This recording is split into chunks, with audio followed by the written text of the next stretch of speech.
ఆంధ్రప్రదేశ్ ముఖ్యమంత్రి, మంత్రులు, ఎమ్మెల్యేలు, నాయకులు ఇలా ఎవరిని కదిలించినా అందరికీ జగన్ ఫీవర్ పట్టుకుందా అంటే అవును అనే సమాధానం వస్తుంది. ఎక్కడ మీడియా కనిపించినా చంద్రబాబు దగ్గర నుంచి మంత్రులు, ఎమ్మెల్యేలు అందరూ ఒక్కటే మాట, జగన్ ప్రధాని మోడీని ఎందుకు కలిశారు అని. ఇక అధికార టీడీపీ పార్టీకి అనుకూల మీడియాలో అయితే వైఎస్ఆర్సీపీ అధినేత వైఎస్ జగన్ పై విష ప్రచారానికి తెరలేపారు. అసలు సమస్య ప్రజలందరూ చర్చించుకుంటున్న ఒక విషయం ఏంటంటే, జగన్మోహన్ రెడ్డి ప్రధాని మోడీని కలిస్తే అధికార టీడీపీ వాటి అనుకూల ఎల్లో మీడియాలు ఎందుకు ఉలిక్కి పడుతున్నాయి? జగన్మోహన్ రెడ్డి ఆంధ్రప్రదేశ్ ప్రధాన ప్రతిపక్ష నాయకులు, అలాగే మోడీ ప్రధానమంత్రి. ఆయన అపాయింట్మెంట్ ఇస్తే ఎవరైనా కలవచ్చు, అది రాజ్యాంగం అందరికీ ఇచ్చిన హక్కు. అంతెందుకు, చంద్రబాబు ప్రతిపక్షంలో ఉన్నప్పుడు ప్రధాని మన్మోహన్ సింగ్ ని కలవలేదా? మరి జగన్ మోడీని కలవడం ఏదో నేరమో ఘోరమో అన్నట్టు టీడీపీ ఎందుకు ఇంత రాద్ధాంతం చేస్తుంది అనేది సమస్య. ఈ సమస్య ప్రజలకు అర్థం కాని ప్రశ్న.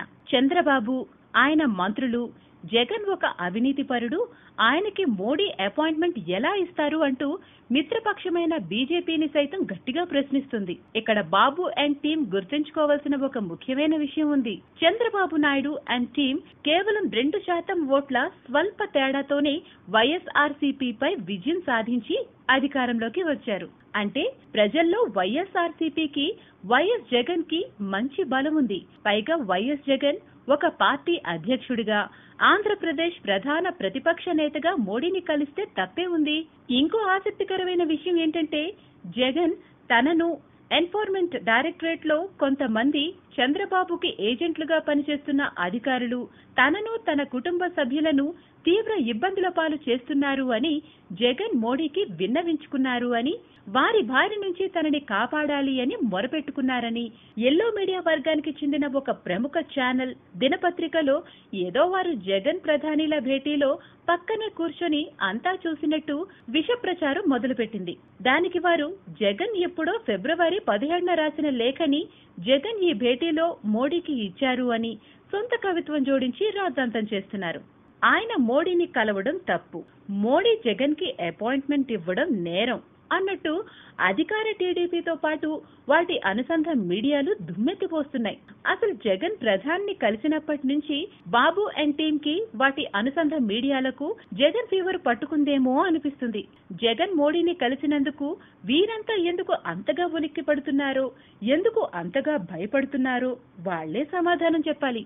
ఇంకో ఆసక్తికరమైన విషయం ఏంటంటే, ఎవరు తీసుకున్న గోతిలో వాళ్లే పడతారు అన్నట్టు జగన్ మోడీని కలిసిన విషయంలో జగన్ ని తీవ్రంగా విమర్శల పాలు చేయాలి అని చూసిన బాబు అండ్ టీం కి రాష్ట్ర బీజేపీ నేతల ఎదురుదాడి ఉక్కిరి బిక్కిరి చేస్తుంది. 2018-19 ఇంకా 2 ఇయర్స్ ఉంది. 2 ఇయర్స్ గురించి ముందు మనం మాట్లాడవలసిన అవసరం ఉంది. ప్రస్తుతానికి మేము తెలుగుదేశం పార్టీతోటి కలిసిపోతాము. ప్రత్యేక హోదా ఇట్స్ ఎ క్లోజ్డ్ చాప్టర్ అయిపోయిందని అది ఇస్తేనే కానీ అంటే అది వాళ్ళ ఇష్టం. క్లోజ్డ్ చాప్టర్ని కూడా ఇప్పుడు ఇంకా కొత్తగా చాప్టర్ అనుకుంటే ఎట్లాగది? అది వారు విజ్ఞతకే మేము వదిలేస్తున్నాం. దాని మీద కామెంట్ చేసేదానికి ఏమీ అవసరం లేదు. కేసుల గురించి చెప్పినప్పుడు వారికి ఏమైనా వినపడినాయా, లేకపోతే ప్రధానమంత్రి గారి దగ్గర వాళ్ళ ఆఫీస్లో ఏమన్నా వీరికి సీక్రెట్ కెమెరాస్ వీరికి ఏమైనా పెట్టించే అవకాశం ఏదైనా ఉందా? ఇట్లా మాట్లాడతారు అటువంటి. అరే మనము మాట్లాడే దాని మీద ఒక ప్రతిపక్ష పార్టీ ఒక హోదా, ప్రతిపక్ష హోదా కన్నా మనం రెస్పెక్ట్ఫుల్గా మాట్లాడవలసిన అవసరం ఉంది. ఇటువంటి కరెక్ట్ కాదు. ఆయన ఏదో చూశారు, వాళ్ళు కాలమే పడ్డారు, ఆయన కాలమే పడినట్టు ఈయన చూసినట్టు, ఈయన ఏమన్నా కలగన్నారేమో మరి.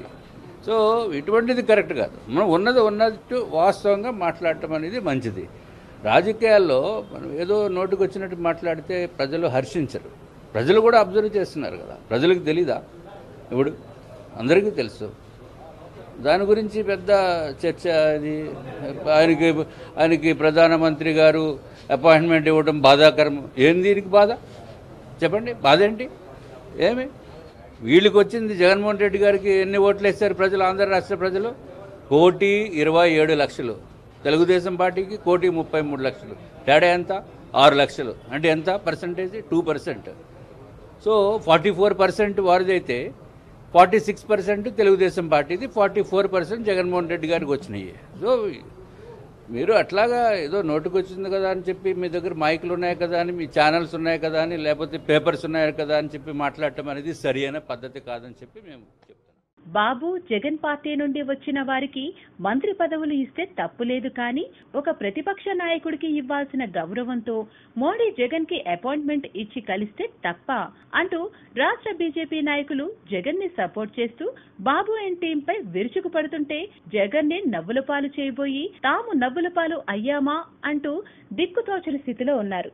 మోడీ గారు దేశ ప్రధాని, ఎవరైనా సరే ఏమైనా వారికి చెప్పుకోవాలి అని అనుకుంటే వారు అపాయింట్మెంట్ తీసుకొచ్చి వెళ్ళి కలవచ్చు. ఎవరు కూడా స్వాతంత్రాన్ని ఎవరు కూడా కర్టేల్ చేయలేరు. ఇవాళ వారు వెళ్ళి కలిసి వచ్చారు. సో దాంట్లో పెద్ద ఏదో పెడార్థాలు తీయవలసినటువంటి అవసరం ఉందని చెప్పి నేనైతే భావించడం లేదు. ఏదైనా సరే పొత్తులకి సంబంధించి అల్టిమేట్గా ఇంకా 2 సంవత్సరాలు ఉంది ఎన్నికలకి. ఏదైనా సరే నిర్ణయం పైన ఉన్నటువంటి అగ్రనేతలు తీసుకుంటారు.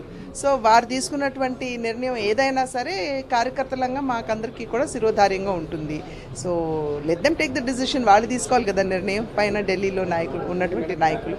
ఖచ్చితంగా ఇప్పుడు భారతీయ జనతా పార్టీలో ఉన్నటువంటి కార్యకర్తల్లో చాలా మందికి ఆందోళన ఉంది.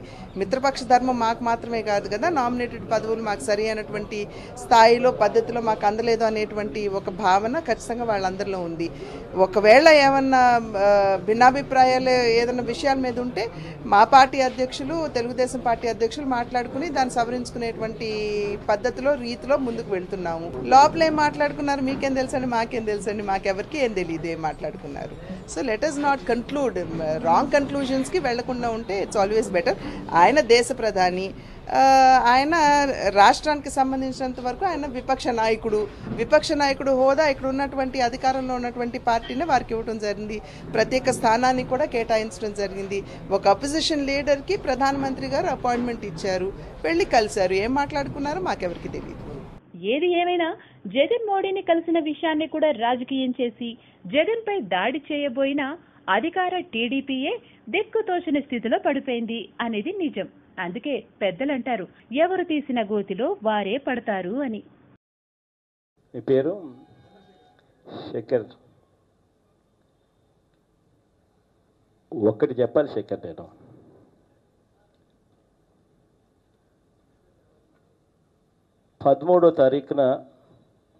ఫిబ్రవరి 13వ తారీఖున లెటర్ రాశాను ప్రధానమంత్రికి.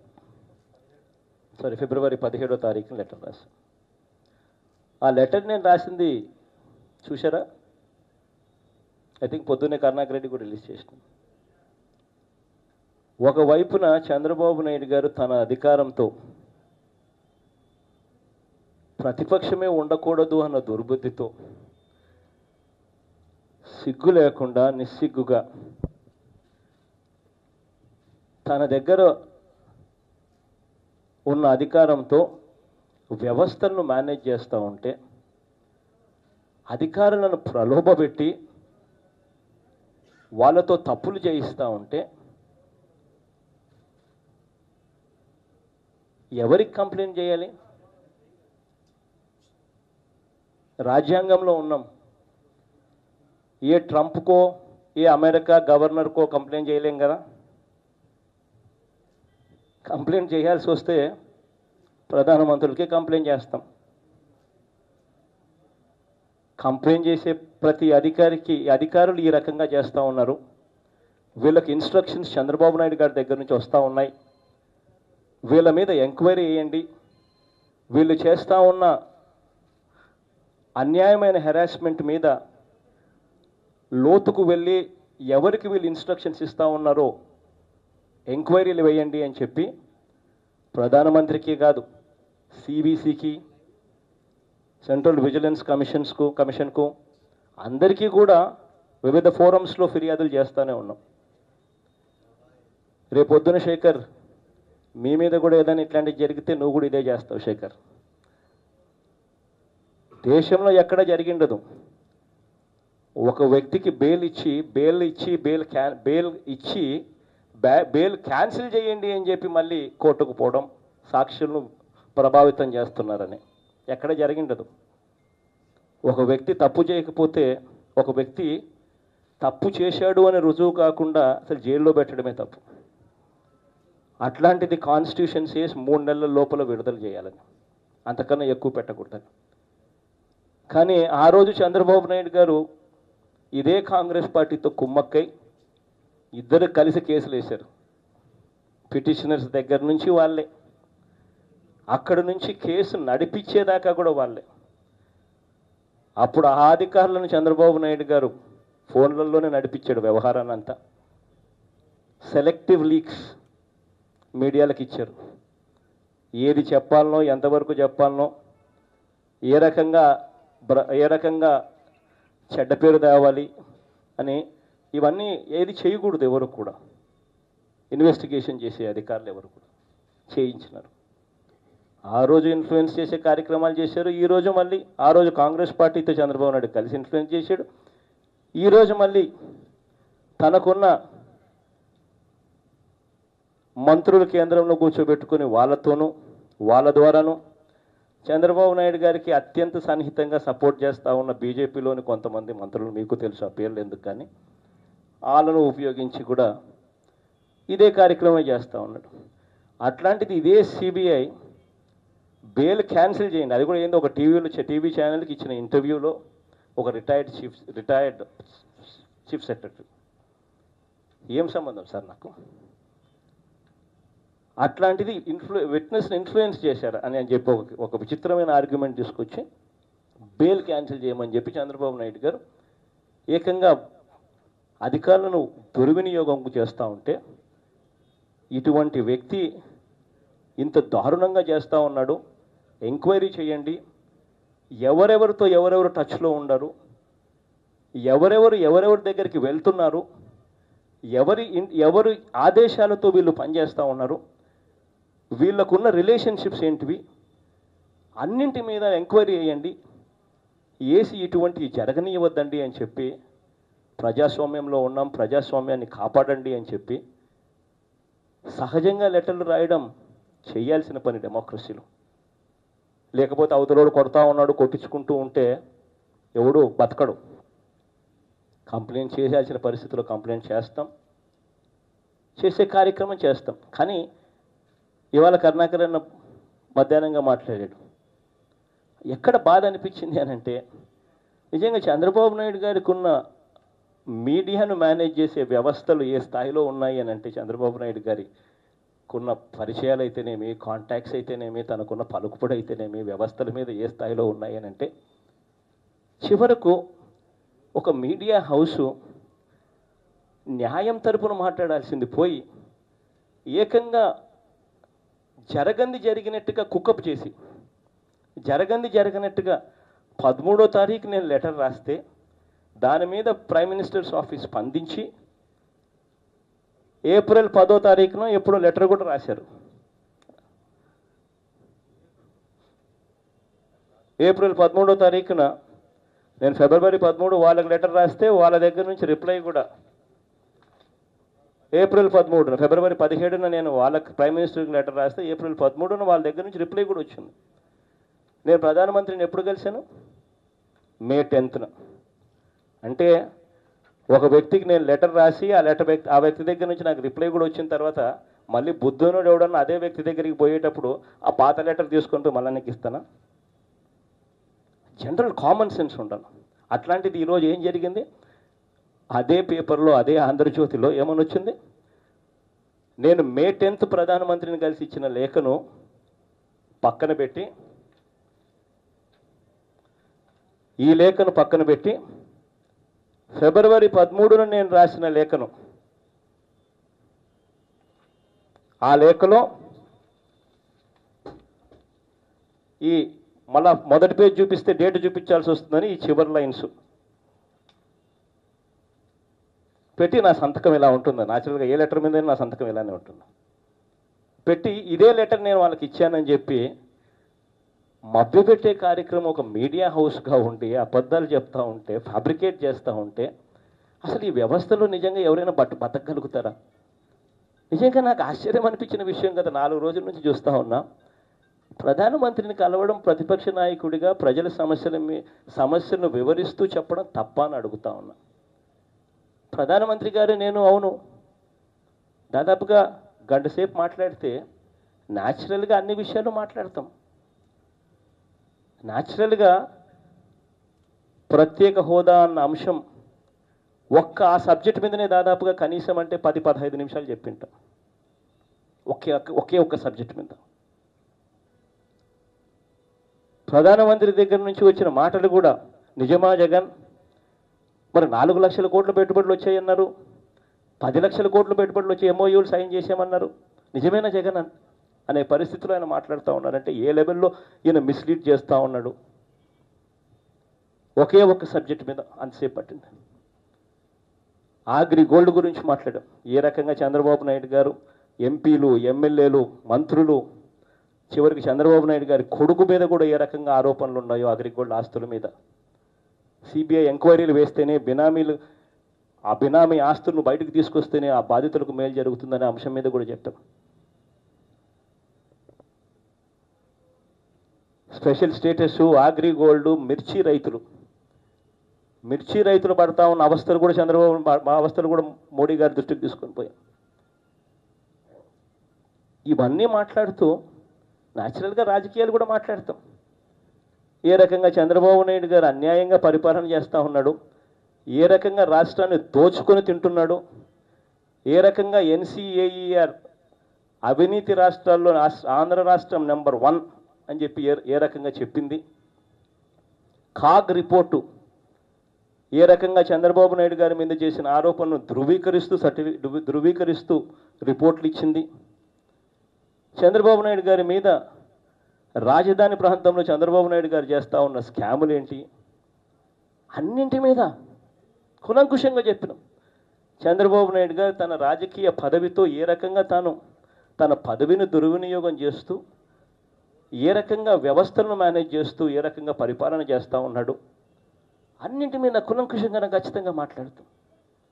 ఎందుకు మాట్లాడడం అంటే, నాకు ఇంకొకటి చంద్రబాబు నాయుడు గారు ఈ తెలుగుదేశం పార్టీని మోడీ గారిని కలిసి వచ్చిన తర్వాత నాకు ఇంకొక విషయం కూడా భలే ఆశ్చర్యం అనిపించింది. సడన్గా మోడీ అంటరాని వాడు అయిపోయినాడు. మోడీని జగన్ ఎందుకు కలిశాడు, మోడీ జగన్కి ఎందుకు అపాయింట్మెంట్ ఇచ్చాడు? ఆశ్చర్యం. నిజంగా చంద్రబాబు నాయుడు గారు మాటలు వింటూ ఉంటే ఏమంటే మోడీ ఈ రోజు దాకా నిన్నటిదాకా మోడీ మంచోడు, మోడీని పొగిడారు, మోడీ సడన్గా అంటరాని వాడు అయిపోయాడు మీకు.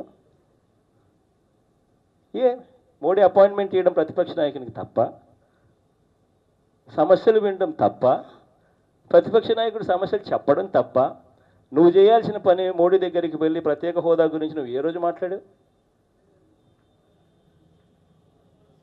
చెప్పండి. పైగా ప్రత్యేక హోదా మీద ఏ రోజు ఒత్తిడి తీసుకొచ్చావు? ప్రత్యేక హోదా ఇవ్వకపోతే కుదరదు అని ఏ రోజు చెప్పావు? ఏ రోజు చెప్పను. పైగా నువ్వు చేయవు, ఇంకొకరు ఎవరైనా చేస్తే వాళ్ళ మీద అబాండాలు వేయడం, ఏం తప్పేముందండి? ఆశ్చర్యంగా ఉంది. మోడీని కలవడం ఏదో తప్పన్నట్టుగా, మోడీకి విషయాలు చెప్పడం అది ఇంకో తప్పన్నట్టుగా, మోడీ గారు అపాయింట్మెంట్ ఇవ్వడం ఇంకో తప్పన్నట్టుగా. నిజంగా ఇలా మాట్లాడింటా అంటే నాకే ఆశ్చర్యం అనిపించింది.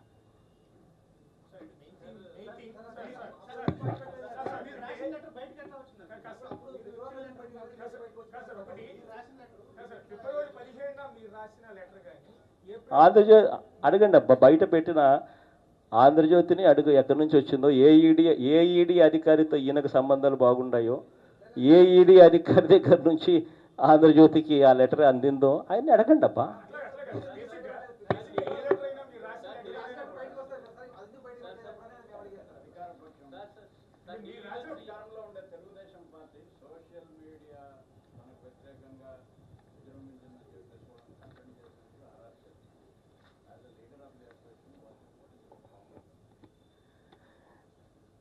సోషల్ మీడియాకి సంబంధించి ఒక వ్యక్తిని 14 రోజులు నువ్వు జైలుకు పంపించు. నిజంగా నువ్వు చేస్తూ ఉన్నది కరెక్టేనా? చంద్రబాబు నాయుడు గారిని అడుగుతా ఉన్న వ్యవస్థలు అన్నది నిజంగా ఏ స్థాయిలోకి నువ్వు మేనేజ్ చేస్తూ ఉన్నావనంటే, కేసులు పెట్టడం దగ్గర నుంచి భయపడిచ్చేదాకా ఒక్కసారి ఎన్నికలకు ముందు ఒక్కసారి ముందుకు పో చంద్రబాబు. ఆ రోజు ఇదే జగన్ గురించి ఏమేమి సోషల్ మీడియాలో రాపించావు, ఎంతటి దారుణంగా నువ్వు నైతిక విలువలు మర్చిపోయి ఏ రకంగా పోస్టింగ్లు చేసావు. పోనీ ఇప్పుడైనా కానీ నీ పోస్టింగ్లు ఒక్కసారి మీ తెలుగుదేశం పార్టీ అఫీషియల్ వెబ్సైట్లో ఒక్కసారి ఎప్పుడైనా చూసావా? ఇదే అసెంబ్లీ ప్రాంగణంలో చూపిస్తావు, జగన్ జుట్టు ఇట్ట పైకి లేపుతావు, జుట్టు ఇట్ట పైకి ఉన్నాను. ఇంకొకటి ఒక నక్క ఫోటో పెట్టి దానికి మనం నక్కను పెట్టి దాంట్లో జగన్ ఫోటో పెడతాం. ఇవన్నీ మీకు తప్పులుగా మీరు చేస్తే తప్పులు కాదు. కడుపు మాడి మీరు చేస్తూ ఉన్న రాతలను చూసి కడుపు మాడి జగన్ను ప్రేమించే వాళ్ళు కూడా ఎక్కడో ఒక చోట కడుపు మాడి సోషల్ మీడియాలో వాళ్ళు పోస్టింగ్లు చేస్తే తప్పు. వాళ్ళను భయపడిచ్చే దిశగా కేసులు పెట్టడం, నిజంగా వ్యవస్థను ఇంత దారుణంగా వాడుకునేవానివి ముఖ్యమంత్రి స్థానంలో కూర్చునే దానికి అర్హుడిగా అని చెప్పి చంద్రబాబు నాయుడు గారికి గట్టిగా అడుగుతా ఉన్నాం.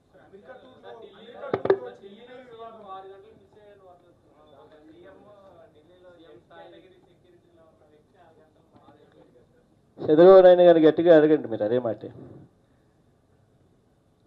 నాకైతే ప్రధానమంత్రి గారి దగ్గరికి రాత్రి ఫోన్ వాళ్ళ ఆఫీస్ నుంచి రాత్రి నాకు ఫోన్ వచ్చింది. అపాయింట్మెంట్ ఖరారు అయింది, రండి పొద్దున్నే అన్నారు.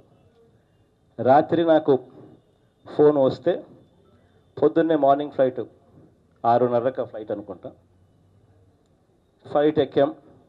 ఫ్లైట్ ఎక్కిన తర్వాత ఆ ఫ్లైట్ మళ్ళీ రన్వే దగ్గరికి పోయి మళ్ళీ టెక్నికల్ ప్రాబ్లం అని బయటకు వచ్చి మళ్ళీ వెనక్కి వచ్చి మళ్ళీ 7:30కి ఇంకొక ఫ్లైట్లోకి ఎయిర్ ఇండియా ఫ్లైట్ నుంచి మళ్ళీ జెట్లోకి షిఫ్ట్ అయినాం. నేను నాతో పాటు ఎంపీలు అందరం 7:30 నుంచి అక్కడికి వెళ్ళేసరికి బహుశా 9:45 10 అయింది. వెళ్ళిన వెంటనే ప్రధానమంత్రితో అపాయింట్మెంట్ ఉందని చెప్పి ప్రెస్కి అందరికీ కూడా 10 గంటలకల్లా అందరికీ కూడా చెప్పడం జరిగింది. తర్వాత ఐ థింక్ నేను 11 గంటలకు ఎప్పుడో ఇంటికి పోయి షర్ట్ మార్చుకొని ఫ్రెష్ అప్ అయి వెంటనే ప్రధానమంత్రి దగ్గరికి పోయిన తర్వాత వెంటనే అక్కడ ఏం జరిగింది అన్నది ఆయనకి ఇచ్చిన అర్జీ దగ్గర నుంచి అన్నీ కూడా ప్రెస్కి కూడా చూపించాం. కానీ ఏం చేసినా అంత ట్రాన్స్పరెంట్గా జరిగింది, ట్రాన్స్పరెంట్గానే చేసినాం. కానీ చంద్రబాబు నాయుడు గారు అమెరికా నుంచి వచ్చింది ఎన్ని గంటలకు? నాకు తెలిసి 3 గంటలకు అనుకుంటాం. 2 o'clock 3 o'clock వచ్చినాం. వచ్చిన తర్వాత 11 దాకా మనిషి ఎవరికి కనపల్ల. ఎక్కడికి పోయాడు? ఎవరిని కలిశాడు? ఎందుకు ఈ మాటలు ఎందుకు ఇది బయటికి రావడంలా? ఎందుకు చంద్రబాబు నాయుడు గోప్యంగా పెట్టాడు? ఎవరు చీకటిలో చిదంబరాన్ని ఆ రోజుల్లో కలిసింది? ఎవరు కాంగ్రెస్ పార్టీతో కలిసికట్టుగా ఒకటై నా మీద కేసులు వేసింది? ఎవరు కిరణ్ కుమార్ రెడ్డి సర్కారును విప్పు జారీ చేసి కాపాడింది? అప్పట్లో చంద్రబాబు నాయుడు గారు. ఇప్పుడు మళ్ళీ తనకున్న పలుకుబడితో బీజేపీలోనే తన వాళ్ళని పెడతాడు, వాళ్ళని మంత్రి పదవుల్లో పెట్టుకుంటాడు. తన పార్టీకి సంబంధించిన వాళ్ళు కూడా మంత్రి పదవుల్లో ఉంటారు.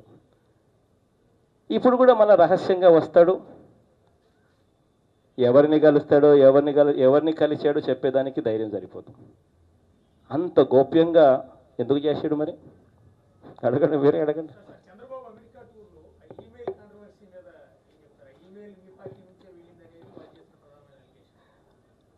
నీ పేరు ఏం పేరు? అశోక్. నేను ఒక్కటి చెప్తున్నా అశోక్, ఏమన్నా అమెరికా గవర్నర్ కానీ అమెరికా ప్రెసిడెంట్ కానీ ఏమన్నా మన రాష్ట్రానికో మన దేశానికి సంబంధించిన వాళ్ళ? అసలు ఎవడైనా కూడా ఎందుకు వాళ్ళకు రాయాలని ఎవడైనా అనుకుంటాడు? పార్టీ పరంగా చూస్తే ఏమొస్తుంది వాళ్ళకి రాస్తే? నాకు తెలిసినంత వరకు పార్టీ పరంగా చూస్తే ఏమీ రాదు. కాబట్టి మేమేమో రాయలా. కానీ ఎవరో కడుపు మండినోడు ఎవడో రాసే ఉంటాడు. 26 మందిని పుష్కరాల్లో షూటింగ్ కోసం చంపేశావు. కడుపు ఎవరికైనా మండింటుందా గోదావరి జిల్లాలో? ఇంతవరకు ఎంక్వైరీల పేరుతో నిన్ను బొక్కలో వేయాల్సిన, జైల్లో పెట్టాల్సిన చంద్రబాబు నాయుడును 26 మందిని చంపిన జైల్లో పెట్టాల్సిన కేసులో బయట తిరుగుతూ ఉన్నాడు. ఎవరికైనా కడుపు మండుతుందా? 26 మంది కుటుంబాల్లో ఎవరికైనా మండింటుంది.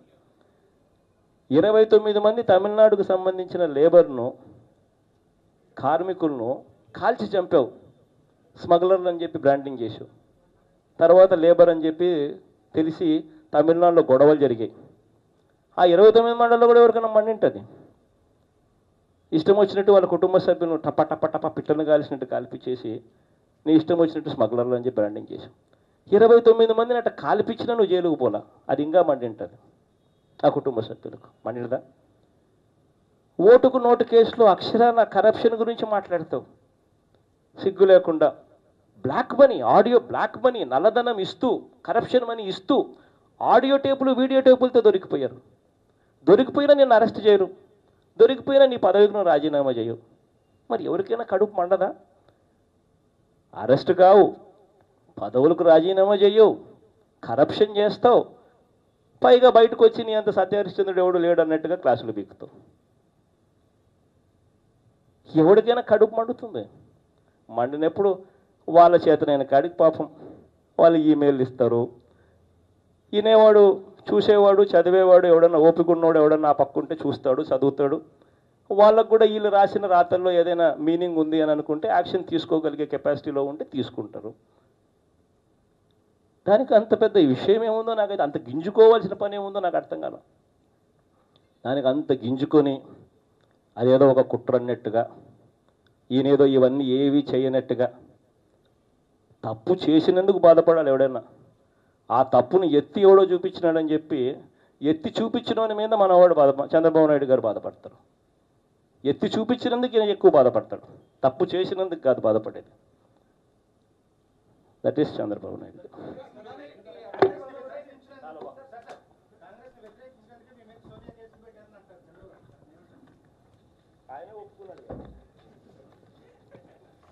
ఆయనే ఒప్పుకున్నాడు కదా, కాంగ్రెస్ పార్టీని వ్యతిరేకించినందుకే నా మీద కేసులు పెట్టారని.